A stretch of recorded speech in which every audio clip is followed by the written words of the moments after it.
सद्बुद्धि, सन्मार्ग और कार्य का संकल्प देना, अडिग रहे विश्वास तुम पर, ऐसा अंतः कर देना, मेरे हृदय में आने में तुम्हें कोई संकोच न हो।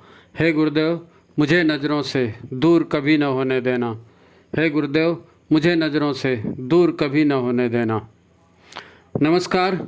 गायत्री चिंतन धारा के सतत प्रवाह में आप सभी का स्वागत है। मित्रों, आदमी प्रश्न कब करता है, और वो भी ऐसा प्रश्न जिसका जवाब हमारी स्कूल की शिक्षा की किताबों में हमें नहीं मिलता। पर प्रश्न तो उठ रहा है, इसका उत्तर भी मिलना चाहिए। एक प्रश्न आया है कि मालूम तो सब है, करने का मन भी है, फिर एंड टाइम में मुझे पता नहीं क्या हो जाता है, सब छूट जाता है और फिर पछतावा होते रहता है, मैं क्या करूं। अब ये प्रश्न आया है तो इसका जवाब ढूंढना तो पड़ेगा, और बहुत से लोगों के साथ ऐसा होता है। आप सोचकर देखो, जनरली जवाब आता कहाँ से है? मन से आता है, बुद्धि से आता है, दिमाग से आता है, और कहाँ से आता है? फिर यह जो प्रश्न है, इसका जवाब क्यों नहीं आ रहा है? सामने वाला भी अनुभवी है, काम कर रहा है, उसको इसका जवाब क्यों नहीं मिल रहा है? अगर इसका जवाब सहज होता तो प्रश्न उठता ही नहीं, है नहीं? सामने वाले की समझ में ही नहीं आ रहा है, यह बुद्धि का, स्मरण शक्ति का, है नहीं, इनका ये काम नहीं है नहीं? वहाँ से ये जवाब नहीं मिलेगा। तो इस प्रश्न का उत्तर, क्योंकि उत्तर तो चाहिए, नहीं तो हमारा विकास रुक जाएगा। मतलब क्या? मतलब ये कि हमारे शरीर की कुछ और जानकारियां हैं जिन्हें हम नहीं जानते, और वो तथ्य इतने प्रभावी हैं कि हमारे द्वारा दिमाग से सोचे गए और तय किए गए प्रोग्राम को भी वो सिस्टम नकार देते हैं, वो ताकतें नकार देती हैं, रिजेक्ट कर देते हैं, और हम कुछ भी नहीं कर पाते। हम समझते क्यों नहीं? क्योंकि हमें उसे जानने समझने का मौका ही नहीं मिला। हमने कभी उसको जानने समझने का प्रयास ही नहीं किया कि वो और कौन सी ताकतें हैं जो हमारे साथ काम कर रही हैं। हम अभी तक अपने आप को एक शरीर या एक मशीन जैसा ही मानते रहे हैं, सभी लोग मानते हैं, है नहीं? और एक हद तक ये ठीक भी है, परंतु पूरी तरह से ये ठीक नहीं है। हम प्राणी में ज़्यादा से ज़्यादा पेड़ पौधों को के जीवन की कल्पना करते हैं, लेकिन सच तो यही है कि ये पूरा ब्रह्मांड ही एक जीवन है। पूरा ब्रह्मांड ही एक जीवन है, या कहें कि पूरा ब्रह्मांड ही एक जीवित इकाई है। इसमें अनेक ग्रह नक्षत्र हैं, तारागण हैं। हम इसे निर्जीव मान लेते हैं। यहीं से गड़बड़ चालू होती है, यहीं से गड़बड़ चालू होती है। अगर मैं ये कहूँ कि सूर्य हम सब का पिता है, हमें शक्ति देने वाला, हमें पोषण देकर, प्राण देकर सदा हमारी रक्षा करने वाला है, तो उस सूर्य की पूजा करनी चाहिए। अब यदि हम अपने जन्मदाता पिता की सेवा करें तो सूर्यदेव प्रसन्न होंगे। ये नाता है ग्रह नक्षत्र में, जीवित प्राणियों में, जीवित संबंधों में भाव ऊर्जाओं का संबंध है। इसी प्रकार धरती माता है, चंद्रमा है, इसकी पूजा करने के लिए हम क्या करेंगे? वृक्षारोपण करेंगे, जल संवर्धन के, ना, स्वच्छता के कार्य करेंगे। धरती माता और चंद्रमा की पूजा इसमें हो जाएगी। आप अपनी माता की सेवा करके भी यही काम कर सकते हैं। यदि आप अपनी माता की मन प्राण से सेवा करते हैं तो यही पुण्य उसमें भी मिलने वाला है। अब ये कोई मानेगा नहीं, अरे धरती, चंद्रमा, सूरज, ये तो कुछ बोलते नहीं, खाते पीते नहीं, चलते फिरते नहीं, इनका हमारा क्या रिश्ता है? लेकिन यही आदमी जीवन में दुख पाता है नहीं? यही आदमी जीवन में दुख पाता है। ज्योतिषियों के पास जाता है, फिर पता चलता है कि हमसे लाखों मील दूर सूर्य है, उसका चक्कर लगाने वाले 9 ग्रह हैं, और उनकी दशा का परिणाम हमारे जीवन पर पड़ रहा है। ज्योतिषी तो यही बताते हैं ना, मंगल का ये हो गया, गुरु का ये हो गया। अब लाखों किलोमीटर दूर बैठे हैं, वो निर्जीव कहलाने वाले मिट्टी के पिंड हैं, बोलो, लेकिन उसका असर तो हो रहा है ना। जीवन सर्वव्यापी है, प्राण ऊर्जाओं का सब तरफ लेन देन होते रहता है। बहुत सारी ऊर्जाएं हैं ये केवल ऐसे ही थोड़ी है कि इलेक्ट्रिसिटी और मैग्नेटिक को देख लिए बस यही ऊर्जा ना। पूजन में जब हम बैठते हैं तब क्या करते हैं, कुल देवता, ग्राम देवता, स्थान देवता, वास्तु देवता सभी का पूजन करते हैं, क्योंकि सभी से हमारा लेन देन है, सभी से हमारी रिश्तेदारी है। ये सब ऊर्जाओं का लेन देन करने वाले हैं, ताकते हैं। तब इनमें से कौन देवता खाता पीता है, बोलता है, पर सबकी ऊर्जाओं का प्रभाव तो जीवन पर होता ही है ना। ऐसे ही और भी शक्तियां हैं जो हमारे जीवन पर प्रभाव डालती हैं, पर हम तो अपने शरीर और दिमाग को ही जानते हैं, उसी को सब कुछ मानते हैं, उसी को सब कुछ मानते हैं कि भाई ये मेरा शरीर है, ये मेरा दिमाग है और ये जो कुछ है यही है। अपना दिमाग लगाओ और बढ़िया से बढ़िया करो। लेकिन जितने लोग दिमाग लगाते हैं, बढ़िया करने की कोशिश करते हैं, हो जाता है क्या? और फिर अगर मैं केवल एक शरीर मात्र हूँ, तो सब कुछ जानते हुए भी, विचार करने के बाद भी हमसे काम क्यों नहीं हो पाता? ये तो विचारणीय है ही है। तो ये बड़ा इंटरेस्टेड विषय है, इस पर हम चर्चा करेंगे कि हमारे भीतर में वो क्या क्या चीज़ें होती हैं, क्या क्या ताकतें हैं, है ना, जो हमारे जीवन की सफलता असफलता को सीधा सीधा प्रभावित करते हैं, है ना। तो अंत तक चैनल पर बने रहें, वीडियो को लाइक भी कर लें, ठीक है। तो आज की बात शुरू करते हैं। देखो, बात को एक उदाहरण से समझने का प्रयत्न करेंगे, क्योंकि प्रैक्टिकली लाइफ में क्या हो रहा है तो ये प्रत्यक्ष आप अभी देख सकते हो। जिनका उदाहरण दिया जा रहा है वो दोनों व्यक्ति अभी जीवित हैं, है ना। आपने क्रिकेटर और क्रिकेट के भगवान कहे जाने वाले सचिन तेंदुलकर का नाम तो सुना होगा। उनके बालपन का एक मित्र है विनोद कांबली, कुछ लोगों ने उसका भी नाम सुना होगा। दोनों ही क्रिकेट गुरु रमाकांत आचरेकर से क्रिकेट की ट्रेनिंग लेकर बड़े हुए। बचपन से उन्हीं के पास क्रिकेट सीख रहे थे, रमाकांत आचरेकर के साथ, मुंबई में। तो 16 वर्ष की उम्र में सचिन जो है ये अंतर्राष्ट्रीय क्रिकेट खेलने लगे। विनोद कांबली भी पहले राष्ट्रीय और फिर अंतर्राष्ट्रीय क्रिकेट खेलने लगे। कई मामलों में तो विनोद कांबली जो है वो सचिन से बढ़िया क्रिकेटर थे। बचपन में सचिन से बढ़िया क्रिकेटर थे। दोनों एक ही गुरु के चेले थे। दोनों अंतर्राष्ट्रीय क्रिकेट खेलने लगे तो उनका नाम हो गया, फिर भरपूर पैसा मिलने लगा। अब भरपूर नाम और पैसा आने लगा तो दोनों के आगे पीछे लड़कियां चक्कर काटने लगी। लड़कियां जाती हैं सिनेमा के हीरो हीरोइन के पीछे, क्रिकेटरों के पीछे दीवानी हो जाती हैं, तो इनके भी चक्कर काटने लगी लड़कियां। अब सोच कर देखो, 18-20 साल की उम्र हो, हैं, अच्छा खासा पैसा मिलने लगे और लड़कियां सेवा में प्रस्तुत होने लगे, तो दिमाग खराब करने के लिए इतना काफ़ी है नहीं? किसका दिमाग खराब नहीं होगा? युवावस्था है, लड़के लड़कियां एक साथ आ रहे हैं, दिमाग तो खराब होना है। अब सचिन शर्मिले थे और कांबली थोड़ा बोल्ड नेचर के थे, है नहीं। एक लड़की थी अंजलि, वो मेडिकल कॉलेज में चली गई थी। वो भी सचिन की भक्त, सचिन के पीछे पड़ी। और भी लड़कियां पड़ी थी, पर सचिन ने किसी को लिफ्ट नहीं दिया क्योंकि वो बड़े शर्मिले नेचर का था। मगर ये भी अंजलि जो है ये भी चिपक गई और धीरे धीरे स्लो एंड स्टडी चलने लगा विचार विमर्श इनका, है नहीं। वहीं जो है आगे चल के सचिन की पत्नी भी बनी अंजलि।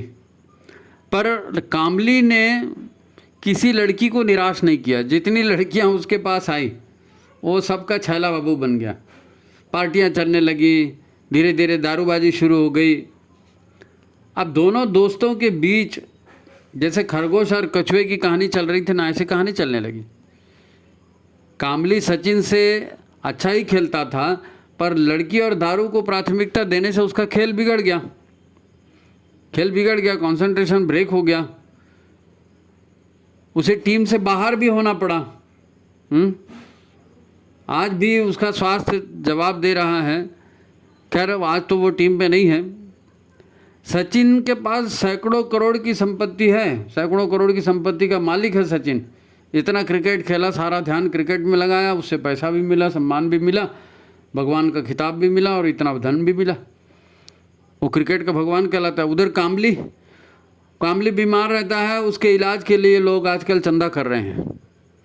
ये कहानी है उन दोस्तों की जो एक साथ बालपन में एक ही स्कूल से, रमाकांत आचरेकर जी से दोनों ने एक साथ क्रिकेट खेली। दोनों टैलेंटेड थे, बल्कि कांबली ज़्यादा टैलेंटेड था। पर अब सोच कर देखो, अंतर्राष्ट्रीय क्रिकेट खेलने का क्रेज कोई छोटी मोटी बात नहीं है, कोई छोटी मोटी बात नहीं। कामली का कैरियर डाउन हो रहा था तो उसने भी सोचा होगा ना, उसने भी सोचा होगा अपने दिमाग से कि अरे यार ऐसा नहीं करना चाहिए, मेरा सिलेक्शन नहीं हुआ, कल से मैं अच्छा खेलूँगा, मैं बराबर सीरियसली करूँगा। क्या नहीं सोचा होगा? बराबर सोचा, क्योंकि नाम और पैसा उसी से मिल रहा है, वही चीज़ें रहे तो फिर, है ना, वो भी उसने सोचा होगा मुझे क्रिकेट को प्राथमिकता देनी चाहिए। आखिर क्रिकेट के मामले में दोनों मित्रों में कंपटीशन भी तो थी ना। फिर भी अपने मित्र के सामने हारना, पिछड़ना, ये अपमान की बात है। फिर भी कामली अपनी बर्बादी खुद ही लिखते गया। यही हमें जानना है कि क्या उसका खुद अपने ऊपर कंट्रोल नहीं था? उसका अपने ऊपर कंट्रोल नहीं था। उसने भी जरूर सोचा होगा ना कि दोनों मित्र साथ साथ क्रिकेट खेलते रहेंगे, हैं, अच्छा खासा नाम हो रहा है, पैसा भी मिल रहा है, हैं? फिर उसका सोचा हुआ पूरा क्यों नहीं हो पाया? सोचते हैं, विधि भी जानते हैं, है ना, पास हो नहीं हो, ये कैसी एक समस्या है। इस समस्या को हम ढूंढेंगे। अब इसके जवाब के लिए हमें मनुष्य पर जो है और उसकी कार्य प्रणाली पर शोध करनी पड़ेगी कि मनुष्य क्या है और वो कैसे काम करता है, कौन कौन सी ऊर्जाएं उसके भीतर काम करती हैं, सफलता असफलता किस बात पर डिपेंड करती है। अगर मनुष्य सोच रहा है कि मैं ऐसा करूँगा फिर भी उससे क्यों नहीं होता, तो वो कौन कौन सी ऊर्जाएं हैं, इसकी अब हम रिसर्च करेंगे, है ना, कि आदमी किसके प्रभाव में काम करता है और कौन कौन सी सूक्ष्म शक्तियाँ मनुष्य पर दबाव डालकर वो अपना काम करवा लेती हैं। हम सोच भी नहीं पाते और वो ताकतें काम कर जाती हैं। मित्रों, मनुष्य एक शरीर है और वो दिमाग से काम करता है। उसका अपना नाम है, शरीर के अपने माता पिता हैं, परिवार है, समाज में और भी लोगों से शरीर के ही नाते संबंध हैं और शरीर का जीवन चल रहा है। लेकिन इतना ही अंतिम सच है ऐसा नहीं है। जिन विचारों को व्यक्ति अपना विचार कहता है ना, अपना विचार, व्यक्ति के मन में विचार आते हैं ना, तो विचार आते कहाँ से हैं? क्योंकि जैसा विचार आएगा वैसे तो करेगा। तो ये विचार आते क्या हैं, कहाँ से हैं? क्या विचार या सलाह देने वाला शरीर का मालिक है? कौन विचार देता है? अगर वो विचार देने वाला शरीर का मालिक नहीं है तो शरीर का वास्तविक मालिक कौन है? किसकी ताकत पर शरीर काम करता है, ये जानना पड़ेगा। तब तो समझ में आएगा कि हम सोचते हैं फिर भी क्यों नहीं होता, है। तो वास्तविक इस शरीर का मालिक कौन है और हमको बताता क्यों नहीं कि शरीर से वो क्या करने वाला है। देखो, हमारे मन में विचार आते हैं, है नहीं? कहाँ से आते हैं विचार? हमारी शिक्षा से आते हैं, हमारे आसपास के वातावरण से आते हैं, है ना, हमारे मस्तिष्क में अनुभव संचित हैं, बहुत सारी मेमोरी है हमारी, वहाँ से विचार आते हैं। ठीक है, ये पहला स्रोत है जहाँ से विचार उभरते हैं, है नहीं, ये पहला स्रोत है, यहाँ से विचार उभरते हैं। इसी में हमारा अपना अहंकार भी शामिल होता है। यानी मैं, अहंकार यानी मैं इतना पढ़ा लिखा हूँ, मैं इतना जानता हूँ, या मैं तो मूर्ख हूँ भाई, मुझको कुछ नहीं समझता हैं, या अमुक देश का मैं रहने वाला हूँ, अमुक धर्म का हूँ, अमुक जाति का हूँ, अमुक खानदान से हूँ, है ना, मुझे ये करना चाहिए, ये नहीं करना चाहिए, खानदान में हमारे यहाँ ये परंपरा है नहीं, ये दूसरे ये शामिल है। इसी आधार पर विचार करता है ना आदमी। दूसरी प्रेरणाएं आती हैं शरीर की इंद्रियों से, क्योंकि शरीर चलता है इंद्रियों के माध्यम से, और इंद्रियां अगर काम नहीं करेंगे तो शरीर कैसे काम करेगा, है ना। तो उनसे मिलने वाले रस और हार्मोन्स, है नी, इनसे मिलने वाले रस और हार्मोन्स से वो हमारे मन को सीधा प्रभावित करती हैं। इंद्रियां हमारे मन को काहे से प्रभावित करती हैं? इंद्रियों से रस निकलता है, हार्मोन्स निकलते हैं, तो उसी हिसाब से शरीर एक्टिविटी करता है। तो यहाँ से भी विचार आते हैं। इनका दबाव कुछ ज़्यादा ही काम करता है, इंद्रियों का दबाव, हार्मोन्स का दबाव जो है ना, ये कुछ ज़्यादा ही काम करता है। फिर भी, है ना, ताकत भी ये सर्वे सर्वा नहीं है। ताकत ये भी सर्वे सर्वा नहीं है। एक तो मन, मस्तिष्क, अहंकार, वो आपको पता है कि पढ़ाई लिखाई और अनुभव से आता है। दूसरा ये इंद्रियों के जो हार्मोन निकल रहे हैं इनसे आता है विचार, है ना। फिर भी ये सर्वे सर्वा नहीं है। मनुष्य के शरीर का वास्तव में ज़्यादा ही अधिकार मनुष्य के शरीर पर जिसका होता है ना, वो है उसका अंतःकरण।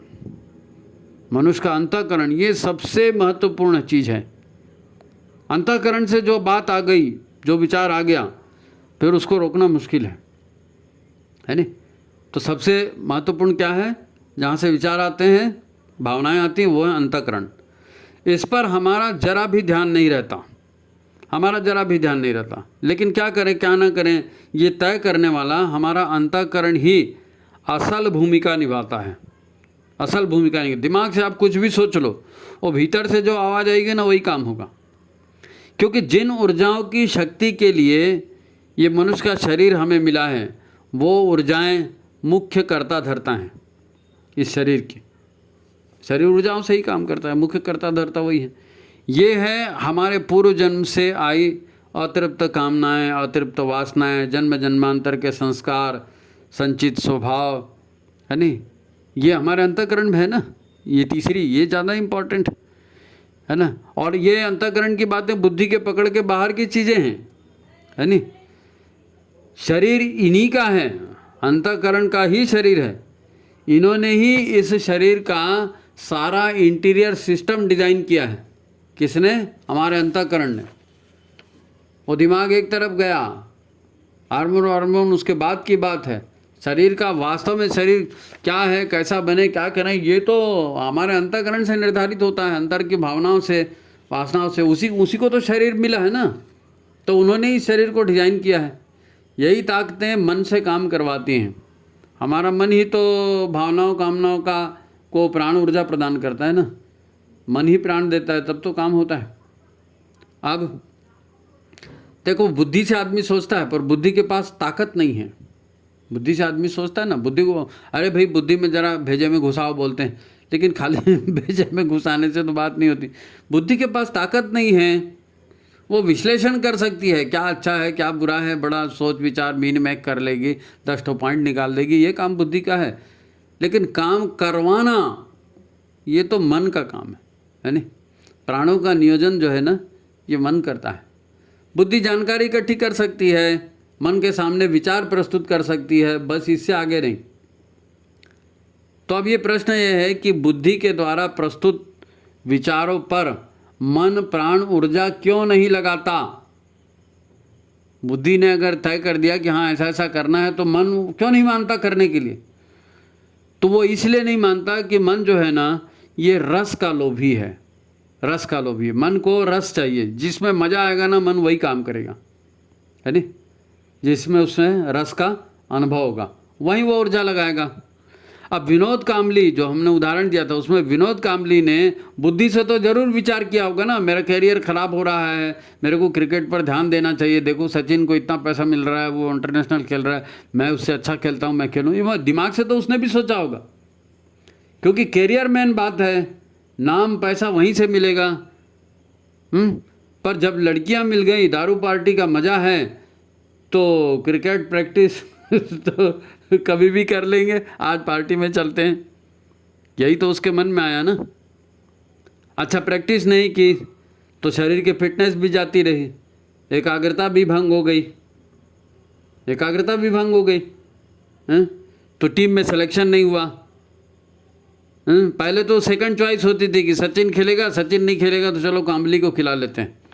लेकिन धीरे धीरे फिर लोग उसको भूल गए, लोग उसको भूल गए हैं। उन्होंने मान लिया कि ये कामली जो है अब गया, अब इससे काम नहीं होगा, वो तो फंस गया, वो पार्टियों में जाते रहेगा और खेल वेल उससे नहीं होने वाला है। लोगों ने ये धारणा बना ली, तो उसका सिलेक्शन फिर और कभी हुआ ही नहीं। अब यही बात जो है उसने भी अपने अंतर मन में मान ली, कामली भी मान लिया कि अरे मैं 50 बार सोचता हूँ नहीं होता, सोचता हूँ नहीं होता, गया, मेरा तो कैरियर ख़त्म। अब जब उसने ये मान लिया कि मेरा कैरियर ख़त्म, तो ख़त्म है। जब आप मन से हार गए तो फिर सभी हार गए ना। और वो आज कंडीशन आ गई कि लोग उसके लिए चंदा मांग रहे हैं। तो फिर बुद्धि कुछ भी कहे, प्रेरणा उत्साह है ना।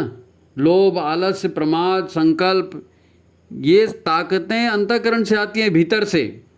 कामली के भीतर पुराने भोगों के संस्कार प्रबल थे, पुराने भोगों के संस्कार प्रबल थे उसके भीतर में, तो वे बुद्धि के विचारों को चकमा देते गए। बुद्धि के विचारों को किसने चकमा दिया? अंतःकरण के संस्कारों ने चकमा दिया, और उसकी दुर्गति हो गई। भोगों के लिए तो सचिन भी आकर्षित था ना, पर उतना आकर्षित नहीं था। उसके पास संकल्प ऊर्जा ज़्यादा थी, उसने अपने आप को कंट्रोल किया उस संकल्प ऊर्जा के द्वारा। उसने हमेशा लड़कियों और शराब के बजाय क्रिकेट को महत्व दिया, तो क्रिकेट का भगवान बन गया, सब कुछ मिल गया क्रिकेट के माध्यम से। एकाग्र किया ना, शक्तियों को एकाग्र किया। हम मन की नकारात्मकता को दूर करने के लिए ही तो साधना के तमाम कार्य करते हैं। साधना क्यों करते हैं हम? मन को एकाग्र करने के लिए, अंतःकरण को शक्तिशाली बनाने के लिए। वास्तविक जीवन में हमारा अनेक लोगों से, अनेक परिस्थितियों से सामना होता है। सामान्य अवस्था में हम बुद्धि से समझते हैं, विचार करते हैं, सामान्य अवस्था में बुद्धि से ही समझते हैं, विचार करते हैं। तो इसके परिणामों का साक्षी होता है जो मन, ये मन है चेतन मन। अब हम मन को समझेंगे कि मन किसकी मानता है, कब मानता है, कैसे मानता है। और हम बार बार सोचते हैं कि हम ऐसा करेंगे, लेकिन वो हो नहीं पाता। क्यों? तो मन क्यों नहीं करता? तो मन को ज़रा समझते हैं, है नहीं, मन को समझने की कोशिश करते हैं। तो जो मन बुद्धि से हम समझते हैं, विचार करते हैं, तो इसके परिणामों का साक्षी जो होता है वो है हमारा चेतन मन। ये हमारे मन की सबसे बाहरी परत है ना, हमारा चेतन मन। चूँकि हमारी बुद्धि के संपर्क में ये होता है चेतन मन, तो ये तर्क शुद्ध निर्णय को भी हाँ कह देता है, स्वीकार कर लेता है। चेतन मन की स्वीकृति ज़्यादा मायने नहीं रखती, क्योंकि इस चेतन मन के भीतर की तह में जो है ना, दूसरी तह होती है इसके अंदर। ये तो बाहरी छिलका जैसे है चेतन मन, इसके भीतर जो मन है ये असली मन है। और इसमें कई तरह की भावनाएं पहले से संग्रहित पड़ी हैं, कई तरह के संकल्प, कई तरह की विचारणाएं, भावनाएं, ये पहले से संग्रहित पड़ी हैं इसके अंदर में। ये मन का दूसरा तल है नहीं। ऐसी हर तरह की भावनाओं का संग्रह इस तल में होता है, जिन्हें चेतन मन ने कभी न कभी स्वीकृति दे तो दी थी, परंतु कार्य रूप में परिणित काम नहीं हुआ। दिमाग ने सोचा और चेतन ने भी ओके कर दिया, हाँ भाई होना चाहिए, लेकिन काम का मौका नहीं आया। तो मौका नहीं आया तो जो विचार था उसके ऊपर प्राण ऊर्जा तो लग गई। अब जिसके ऊपर प्राण ऊर्जा लग गई वो तो ख़त्म होने का नहीं है। अब उसको कलेक्ट कर लिया गया। कहाँ कलेक्ट कर लिया? स्टोर रूम में। तो बाहर का चेतन मन था, उसके अंदर में जो स्टोर रूम था वहाँ कलेक्ट हो गया पूरा। उसको कहते हैं अचेतन मन, है ना। तो यहाँ वो संग्रहित हो गए, है ना। कभी न कभी स्वीकृति तो मिली थी ना इसको चेतन मन से। तो उन भावनाओं के क्रियान्वयन के लिए उस समय परिस्थितियाँ अनुकूल नहीं रही होंगी, है ना। तुरंत ही मन ने कोई दूसरा तीसरा निर्णय भी ले लिया होगा, क्योंकि मन तो चंचल है। अभी ये निर्णय लिया, थोड़ी देर में दूसरा लिया, थोड़ी देर में तीसरा लिया, तो एक डिसीजन ले लिया, लेकिन वो पेंडिंग में पड़ा रह गया, है नी। तो ये जो है दूसरी तह, ऐसी अनेक स्वीकृतियाँ जिन कामनाओं की हो चुकी है, इच्छाओं की स्वीकृति हो चुकी है, उनका गोदाम जैसे होता है। बहुत सारी यहाँ पर इच्छाएं पड़ी रहती हैं, है ना। ये सारी इच्छाएं, भावनाएं भी मौके के इंतज़ार में होती हैं कि कब हमको मौका मिलेगा तो फिर इसको क्रियान्वित कर देंगे। थोड़ा भी मौका अनुकूल हुआ तो मन मौके पे चौका लगा देता है और उन पुरानी इच्छाओं को पहले पूरा करता है। पुरानी इच्छाओं को पहले पूरा करता है, यानी ये इसलिए नहीं कि वो पुरानी है ना। तो हम कुछ भी सोचें, पढ़ लिख कर कैसे भी तर्क संगत निर्णय ले लें, है ना। किसी काम को पूरा करने का जो है मान ले थोड़ी देर के लिए कि भाई का आपने निर्णय ले लिया। अब ये निर्णय 100 ग्राम का निर्णय है। एक बात बता रहा हूँ, आप निर्णय को कोई तौल तो नहीं सकता, लेकिन मान लीजिए हमारे दिमाग ने सोचा और सोच करके और उसमें भी प्राण भी जुड़ गया, उसका वजन आपने निकाल लिया 100 ग्राम, ठीक है। अभी आपके निर्णय, अभी आपने जो निर्णय है ना ये बुद्धि से लिया है, तो मन ने इस पर काम करना चाहिए था, लेकिन मन इस पर काम कैसे करेगा? नहीं करेगा। होता क्या है? होता यह है कि हमारे अवचेतन मन में पहले से ही 150 ग्राम के संकल्प पड़े हैं, 200 ग्राम के संकल्प पड़े हैं, 250 ग्राम के संकल्प पड़े हैं जिनको पूरा करना है। अब आप बोल रहे हो कि नहीं हमने सोचा है, तो वो सोचा है तो वो तो 100 ग्राम का ही है ना। तो पहले 250 ग्राम वाला होगा, 200 ग्राम वाला होगा, 100 ग्राम वाला होगा। तो पहले 250 ग्राम वाला होता है काम, है नहीं? जिसमें ज़्यादा ऊर्जा होती है, जो ज़्यादा खुलबुलाता रहता है, वही तो पहले होगा ना। तो इसके पास ज़्यादा ऊर्जा है, खुलबुला रहा है, तो जब काम का मौका आया तो वो टेम्परेरी वाला 100 ग्राम वाले काम को एक तरफ रख दिया और 250 वाला काम पहले हो गया। यही तो होता है। 100 ग्राम वाला प्रोग्राम अचेतन में पड़ा रह जाता है। और जैसी भी परिस्थितियां हैं उसके अनुसार 150, 200, 250 ग्राम वाले जो है ना प्रोग्राम को मन लागू कर देता है। जब मन किसी काम को करने लगता है तो दूसरे सारे विचारों पर वो ध्यान नहीं देता। मन की एक खास बात है, मन की एक खास बात है। कौन से मन की? चेतन मन की नहीं बात कर रहा हूँ मैं, अचेतन मन की बात कर रहा हूँ। अचेतन मन जब लग जाता है ना किसी काम को, तो वो करने लगता है तो इधर उधर ध्यान नहीं जाता। आपको बोलते हैं ना चित्त लगाकर पढ़ाई करो, इधर उधर मत मन को मत दौड़ाओ। तो जब आप चित्त लगाते हैं मतलब क्या करते हैं? अचेतन मन की ऊर्जा पूरा केंद्रित कर देते हैं पढ़ाई में। और अगर वो केंद्रित नहीं हो पाएगी तो फिर किताब सामने में रहेगी और दूसरे सीन दिखते रहेंगे। ऐसी तो होता है नहीं? तो अचेतन मन जब काम करने लगता है तो वो इधर उधर की बातों पर ध्यान नहीं देता, क्योंकि ये मन की विशेषता है। मन को नेचर ने, प्रकृति ने ऐसे ही बनाया है। वो चंचल भले हो जाए, कभी यहाँ कभी वहाँ कभी वहाँ, ये फटाफट बदलते रह जाए, ये हो सकता है। पर मन एक बार में एक ही जगह लगेगा, एक बार में एक ही जगह लगेगा, है नहीं? वैसे भी चेतन मन तो बुद्धि की परवाह करता है, क्योंकि बुद्धि के साथ रहता है। चेतन मन मतलब ऊपर का, बाहरी कवर वाला जो है, छिलके वाला, तो वो दिमाग के साथ रहता है। तो दिमाग के साथ उसकी ताल मिल रहती है तो दिमाग की सुन भी लेता है। लेकिन इसका तो दिमाग से दूर दूर तक कोई लेना देना नहीं।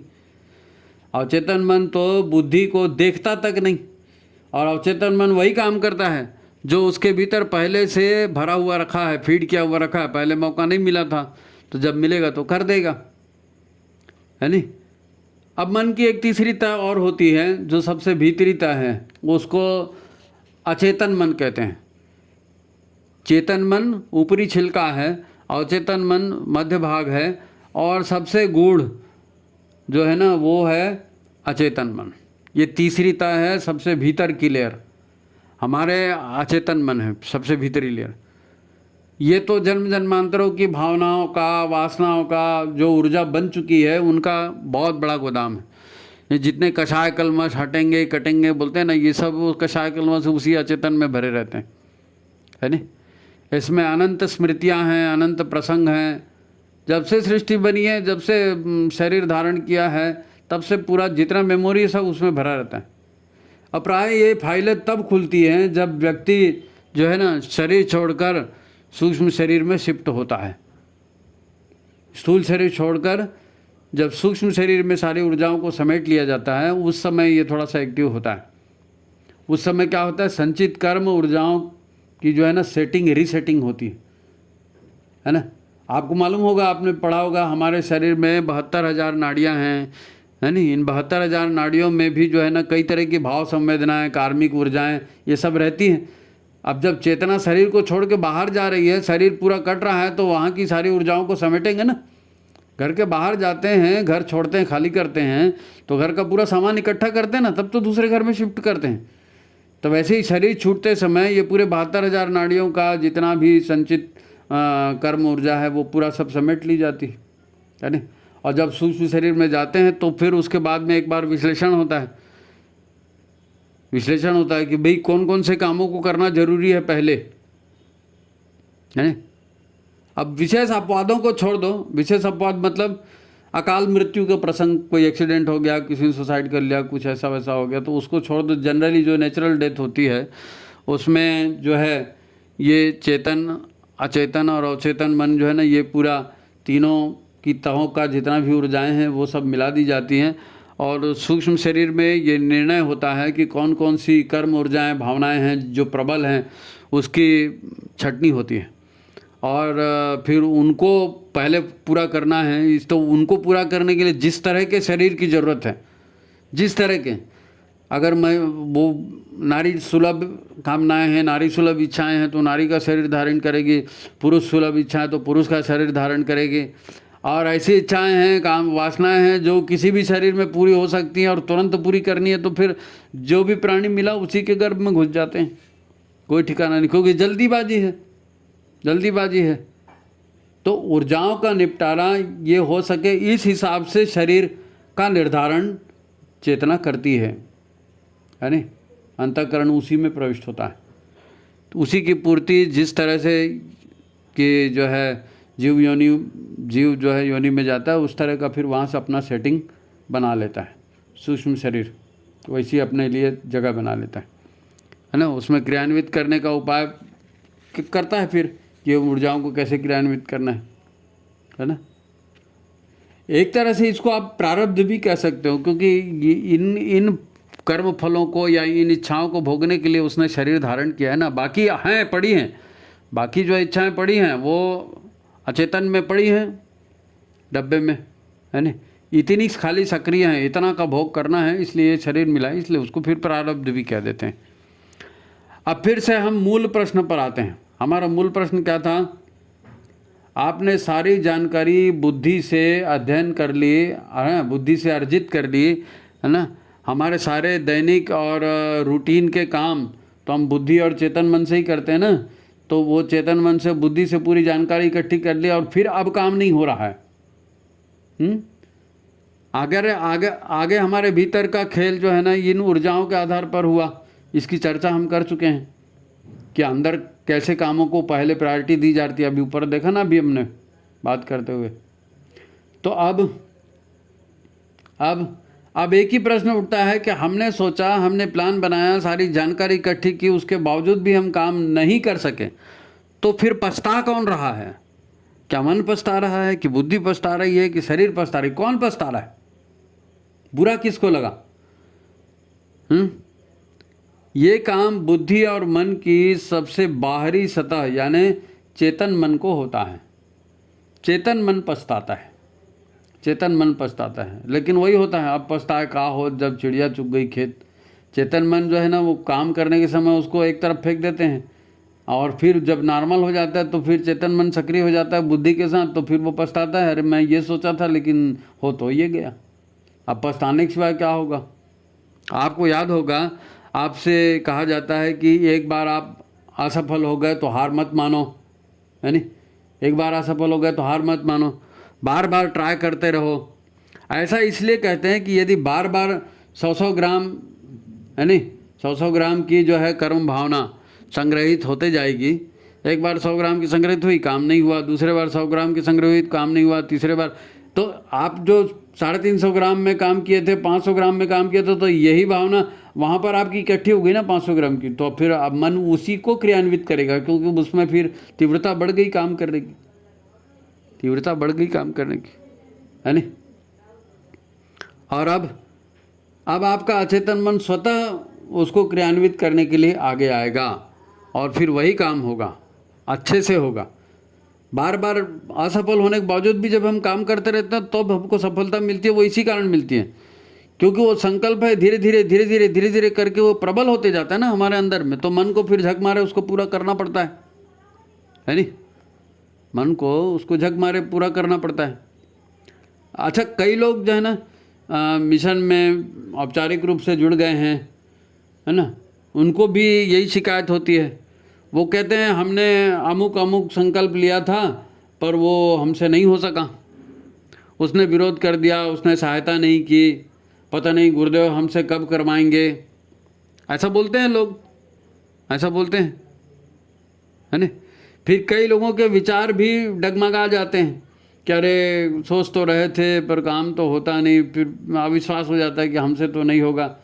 दरअसल अपने भीतर के विचार और भावनाओं पर हम स्वतः कितना काम करते हैं। हमारे विचार थे, हमारी भावना थी, तो हमने उस पर कितना ध्यान दिया। जितना हम ध्यान देंगे उतना उसमें प्राण जुटेगा, जितना हमारा प्राण उसमें जुटेगा उतना संकल्प मजबूत होगा, और जितना संकल्प मजबूत होगा उस हिसाब से काम होगा। अब हमारे दिमाग में एक बात आ गई और हम दूसरा काम करने लगे, और फिर जब परिस्थिति आई तो फिर सोचे हाँ यार मैंने सोचा तो था इसको करूँगा, हाँ ठीक है करूँगा, फिर दूसरे काम में लग गए। तो ऐसे में तो फिर विचार डगमगाते रहेंगे ना, फिर एकाग्र हो ही नहीं पाएगा, फिर प्राण उसमें जोड़ ही नहीं पाएगा, तो काम कैसे होगा। दरअसल अपने भीतर के विचार और भावनाओं पर हम स्वतः कितना काम करते हैं, ये मेन बात है। आप काम तो शुरू करो, अपनी पूरी ताकत तो लगाओ। आप तो पहले से ही गुरुदेव को पुकारने लगते हो कि ये गुरुदेव मैं ये कर रहा हूँ, मेरी मदद करो, अरे तुम शुरू तो करो भाई। सामान्य सा नियम है, परमात्मा उसी की सहायता करते हैं जो अपनी सहायता खुद करता है। तो हमें अपनी सहायता खुद करनी है ना, हमको खुद को प्राणवान बनना है। साधना भी तो इसीलिए होती है कि मन एकाग्र कर सकें, ऊर्जा उसमें लगा सकें। साधना का मतलब क्या है? मन की भटकती ऊर्जाओं को एक साथ लाना। हमारा मन पहले ही भाग जाता है, प्रमाद होने लगता है। उसे ही रोकने के लिए ये पूरा अनुष्ठान और गायत्री जाप और ये जितने कार्यक्रम उसी को रोकने के लिए भाई। आपको ये भी कहा जाता है कि पहले छोटे छोटे संकल्प लें ताकि आपके भीतर निराशा ना उभरे। बड़े संकल्प लेंगे और मन इधर उधर भटक जाएगा, और फिर नहीं होगा, फिर 2-4 बार बड़े बड़े संकल्प लेंगे, फिर नहीं होगा, तो ये भी बात मन में बैठ जाएगी कि ये मेरे से नहीं हो सकता। और जब मन में ये बैठ गई ना कि मेरे से नहीं हो सकता, तो फिर भगवान भी नहीं करवा सकता। तो आपके मन में आशा और विश्वास बना रहे, आशा और विश्वास से ही काम बनता है। तो वो आशा और विश्वास बना रहे, इसीलिए बोलते हैं आपको कि छोटे छोटे संकल्प लो, बार बार ट्राई करते रहो, कोशिश करते रहो, निराश मत हो। यही तो सब बोला जाता है ना। ये इसलिए कि हमारा आत्मविश्वास जग सके। अच्छा, गुरुदेव भी परीक्षा लेते हैं भाई, ये छोटे छोटे लगने वाले कामों को कितनी निष्ठा से करता है, कितनी निष्ठा से करता है। छोटे छोटे लगने वाले कामों को कितनी निष्ठा से करता है या करती है। महिला है तो करती है, पुरुष है तो करता है। तो गुरुदेव की परीक्षा में भी आपको खरा उतरना पड़ेगा, है नहीं। अब वो तभी उतरेंगे जब आप खुद कोशिश करेंगे, अपना मन लगाएंगे उसमें। अब जो पूर्व जन्म से ही काफ़ी साधना ऊर्जा अपने साथ लेकर के आए हैं, उनको ज़्यादा मेहनत नहीं करनी पड़ती हैं, वरना काम तो सभी को करना पड़ेगा, मेहनत तो सभी को करनी पड़ेगी और करनी पड़ती है। चाहे पहले जन्म में साधना की हो चाहे न की हो, मेहनत तो करनी पड़ेगी। लेकिन उनसे जल्दी हो जाता है जो पिछले जन्मों में साधना करके आए हैं, है नहीं।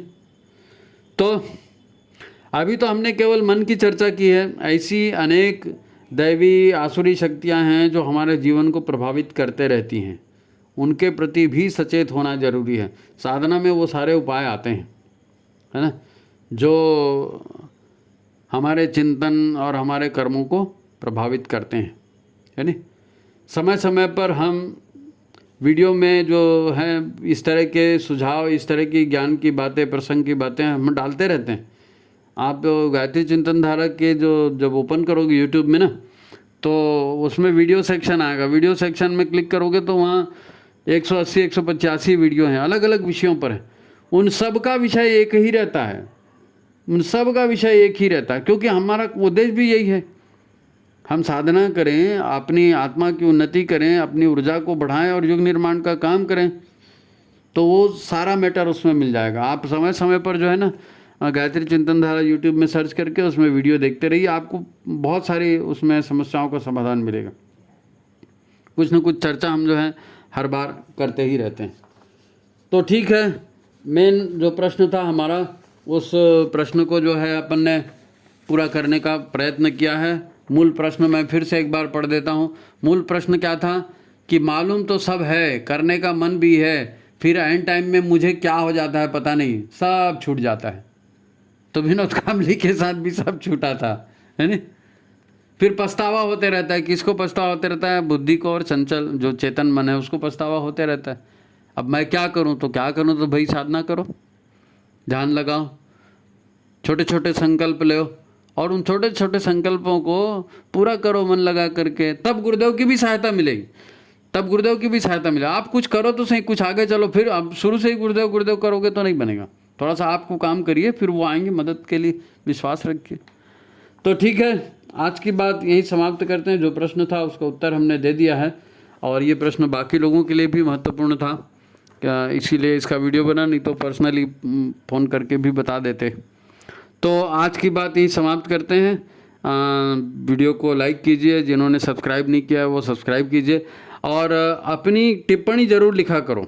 आपको क्या अच्छा लगा, आपकी प्रॉब्लम क्या है, आप क्या करना चाहते हो, क्या जानना चाहते हो, ये भी थोड़ा टिप्पणी में लिखा करो। तो फिर उसके आधार पर भी स्पष्टीकरण या तो आपको पर्सनली फ़ोन से कर देंगे, और नहीं तो फिर वीडियो से कर देंगे।